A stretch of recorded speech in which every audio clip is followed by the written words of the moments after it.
We cannot change the actual past. What happened, happened.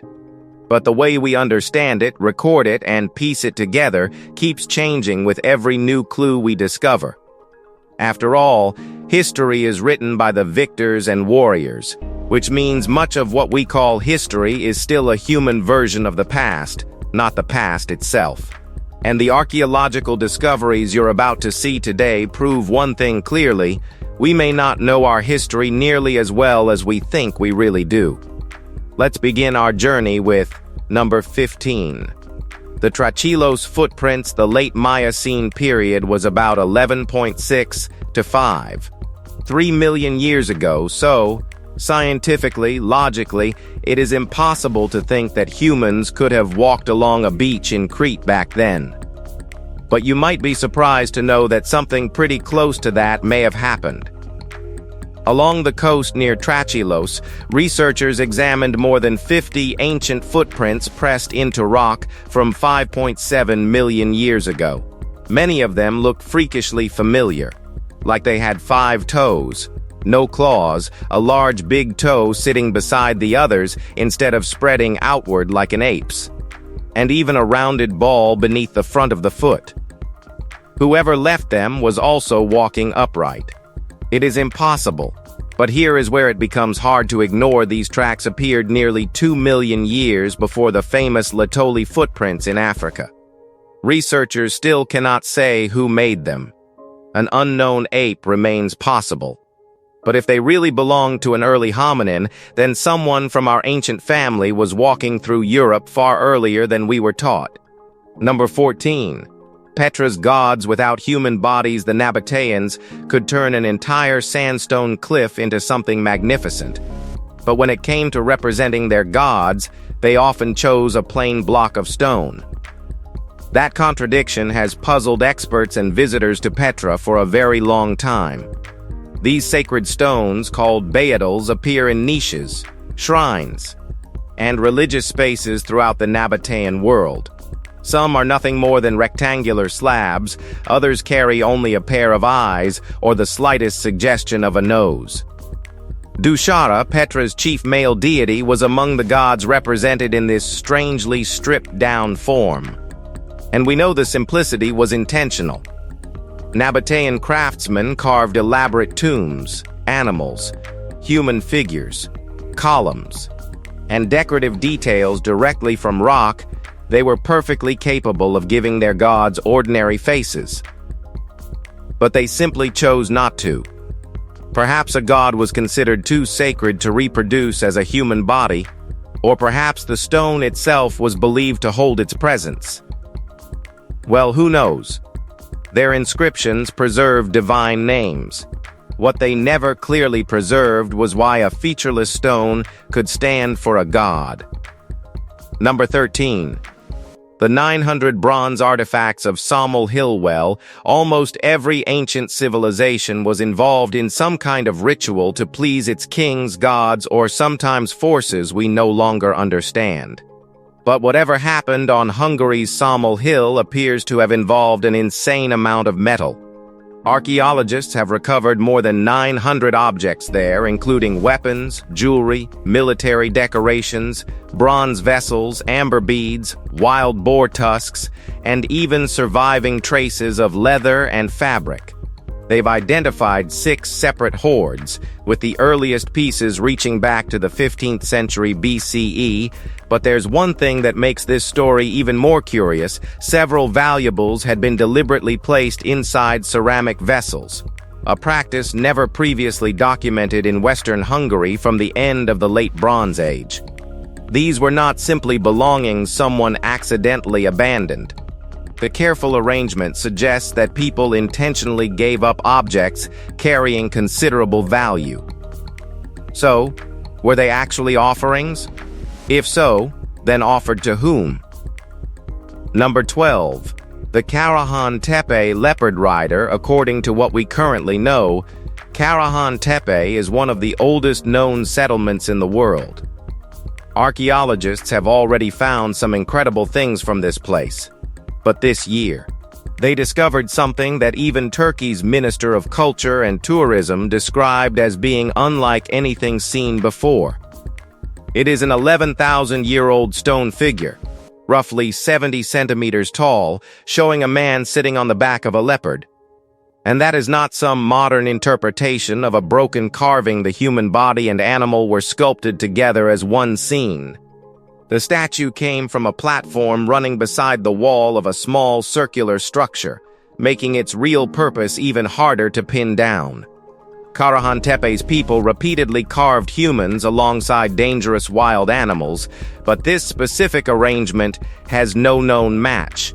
Researchers have suggested masculinity or male power may be involved. Still, we are dealing with people who left no written records, so whatever that leopard rider meant 11,000 years ago vanished with them. Number 11. The Khmer Kala. Back in 1860, French naturalist Henri Mohop reached the temples of Angkor and spent weeks drawing what he saw. But among all those towers, carvings, and stone galleries, one particular face kept appearing again and again. Today, we know it as the Kala, a frightening face carved above temple doors and sacred entrances throughout Khmer architecture. And here is what makes it so interesting. The Khmer were careful with religious imagery. Their gods, celestial beings, battles, and royal stories all carried specific meanings. So this scary face was not placed everywhere for decoration. Scholars generally connect it with Kirtimukha, the devouring face from Hindu tradition, but Khmer artists had their own recognizable form of it. For centuries, worshippers would have passed beneath those staring eyes before entering sacred spaces. Most likely, the Kala served as a supernatural guardian. But exactly what the Khmer themselves believed about it, and why it became so important, was never written down for us to know. Number 10. The human footprints of Khamhaeng. Back in the Soviet era, scientists were studying something already incredible in Turkmenistan. A huge Jurassic plateau covered with dinosaur footprints. But then, among those ancient tracks, they noticed several impressions that looked familiar. One of them was described as roughly 26 centimeters long, with what appeared to be a human-like heel. Soviet newspapers picked up the story in 1983, and geologist Kurban Amaniyazov, who later formally reported the dinosaur site, also discussed these strange prints. Now, here is the problem. These rocks belong to the Upper Jurassic, when dinosaurs were walking around roughly 150 million years ago. According to every single thing we know, humans should not be anywhere near that timeline. No scientist has proven that a person made those impressions, and erosion or badly preserved dinosaur tracks offer far more realistic explanations. So, do Soviet researchers actually find human footprints? Number 9. The face above Pakal for more than 1,200 years. The tomb of Maya king Kinik Janab Pakal remained sealed beneath Palenque's Temple of the Inscriptions. Alberto Ruiz Lulia reached it in 1952 after clearing a staircase packed with rubble. Waiting below was Pakal's enormous sarcophagus, so big that the pyramid had effectively been constructed around the burial chamber. Its 5-ton lid carries one of the strangest royal death scenes the Maya ever carved. Pakal appears to be falling toward the underworld, surrounded by the world tree, celestial signs, ancestors, and supernatural beings. We understand a surprising amount of it because Palenque left extensive hieroglyphic records. But scholars still debate parts of the scene and the identities of certain supernatural figures within it. That is the part we cannot finish. The Maya recorded Pakal's birth, ancestry, and death, but when they covered his coffin with the sacred world they believed awaited him, parts of that final message became harder for us to read than his biography. Number 8. The pyramids of Argolis. Just about everyone has heard of the pyramids of Egypt, but what if we told you that ancient Greece has pyramids of its own? The strangest survivor stands at Hellenikon, near Argos, a sloping limestone structure measuring only about 9 by 7 meters. Yet, nobody can comfortably agree on why it was built. Pausanias wrote of a pyramid-like monument in this region, marking a legendary battle and common grave, while later archaeologists suggested something far less dramatic, a guard post overlooking the countryside. Then, dating studies during the 1990s threw another possibility into the argument. Researchers reported dates around 2400 to 2000 BCE, which would put the structure surprisingly close to Egypt's pyramid age. Those results remain heavily disputed, and pottery from the building points toward later use. Tomb, watchtower, storehouse, or something older beneath it, we still do not have a clean answer. Number 7. Cerro de los Santos Sanctuary. No one really knows what people were coming to Cerro de los Santos for more than 400 years ago. We know they came in numbers, though, because they left behind hundreds of stone figures as offerings. Women appear often, dressed in elaborate Iberian clothing, carrying cups or standing as if taking part in some ceremony. The finest is the Gran Dama Oferente, now one of Spain's best-known Iberian sculptures. But the frustrating part is that the sanctuary itself has lost much of its story. It was rebuilt several times, later used during the Roman period, and then badly handled during excavations in the 19th century when archaeology was nowhere near as careful as it is today. Even the deity worship there remains uncertain. So we are left with something rather strange. Hundreds of people carved themselves, bringing gifts to someone. Their clothes, gestures, and offerings survived. The one receiving all of them somehow did not. Number 6. The strange faces of Dendera. Dendera is the last place where we should expect Egyptian religion to become vague. The temple walls are packed with names, prayers, ritual instructions, stars, gods, and ceremonies recorded in extraordinary detail. But among the familiar images of Hathor, Osiris, and other deities are faces that have caused endless modern speculation because their features do not always look comfortably human to modern eyes. Hathor herself was often shown frontally, with broad cheeks, cow ears, heavy eyes, and a stylized expression that can look almost uncanny today. Similar faces appear on capitals, shrine furniture, and sacred architecture throughout Egypt, though Dendera preserves some of the most striking examples. The important part is not that Egyptologists have discovered an unknown species or forgotten race. They have not. The mystery is subtler. Egyptian artists followed religious rules we only partly understand, and certain divine faces were intentionally made unlike ordinary people.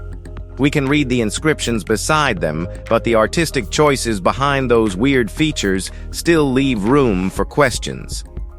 Number 5. The possible tomb of Gilgamesh. Back in 2003, archaeologists went looking beneath the ancient Sumerian city of Uruk without even putting a shovel into the ground.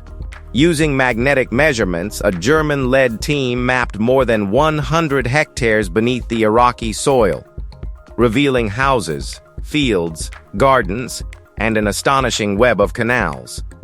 Then, Junior Fassbinder noticed something sitting in an old course of the Euphrates, the remains of a structure that immediately reminded him of one very old story. The Epic of Gilgamesh describes its legendary king being buried beneath the river after the water was diverted. Fassbinder was careful. He never claimed they had actually found Gilgamesh. He only said the structure looked remarkably similar to the burial described in the epic. Unfortunately, the timing could hardly have been worse. The Iraq War halted further work before archaeologists could properly investigate it. So beneath Uruk may still lie an ordinary ancient building or the grave of a king whose story has survived for more than 4,000 years. Number 4. The Ram Khamhaeng inscription. Thailand's early story would look very different without one stone standing at the center of it. The Ram Khamhaeng inscription, dated to 1292, carries one of the earliest surviving forms of Thai writing and describes the Sukhothai kingdom during the reign of King Ram Khamhaeng. The text speaks almost proudly of fertile land, easy trade, peaceful subjects, and a ruler who listened when ordinary people needed help. Naturally, historians do not take every royal compliment at face value. The bigger argument came much later, when some scholars questioned whether the inscription was really medieval at all. For years, accusations of forgery followed it. Those doubts never erased its importance, and the stele is now widely accepted as genuine. UNESCO placed it on the Memory of the World Register in 2003. Now, let's move to number 3. The seven-branch sword. The seven-branch sword almost feels like somebody took the idea of a sword and wishfully made it impossible to fight with. 6 iron branches stick out from its main blade, 3 on either side, giving it a shape unlike an ordinary weapon from ancient Japan or Korea. And that was probably intentional. Known in Japan as shichi-shit, it is kept at Isanokami Shrine and is generally connected with the Korean kingdom of Baekje and ancient Japan's Yamato court. There are inscriptions running across both sides of the blade, including words about refined iron and defeating 100 soldiers. Unfortunately, corrosion has eaten into some of the characters, including the ones scholars need most for settling its exact date. The Nihon Shoki later mentions a 7-branched sword being presented by Baekje, which sounds wonderfully convenient, until historians try matching every detail and the dates start causing trouble. The gift survived. The inscription survived, but the exact occasion that brought it to Japan did not. Number 2. The Dongoy Shiree Monument. Out on the Dongoy Shiree steppe in eastern Mongolia, archaeologists found a monument that seems to have belonged to someone extremely important. A Japanese-Mongolian team working there in 2017 found a central stone sarcophagus surrounded by 14 upright pillars, many carrying ancient Turkic writing. More than 100 symbols were recorded, including 12 inscriptions that had never been documented before. Everything points toward the Second Turkic Khaganate in the 8th century, when mounted rulers controlled enormous stretches of Central Asia. Burned coal, sheepskin, and horse bone from the site were also dated, helping place the monument in that same period. What we still do not have is the complete story of the person commemorated there. The scale, layout, and writing suggest political weight far beyond an ordinary burial. So while the inscriptions give us pieces of Turkic language and power, they also leave us staring at the monument of someone whose exact place in that vanished world is still not clear. Number 1. The Indus Pashupati seal in 1928 and 29, while archaeologists were excavating Mohenjo-Daro, a tiny stone seal came out of the remains of a civilization that had already been silent for nearly 4,000 years. On it was a seated figure unlike anything archaeologists could identify. Horned headgear, animals surrounding the body, and legs folded beneath it. John Marshall, who published the excavation, believed the figure might represent an early form of Shiva, and called it Proto-Shiva. But almost a century later, we still cannot say that he was right. Other researchers have argued that it could represent another deity, a powerful person, or something completely lost from later Indian tradition. Strangely enough, the Indus people may have written the answer directly above its head. Several symbols appear across the top of the seal, but their script remains undeciphered. That is what makes this little object so frustrating. Whoever carved it may have told us exactly who we are looking at. We simply cannot read the answer. If you found this video interesting, be sure to give it a like and subscribe. Until then, stay curious. We'll see you soon.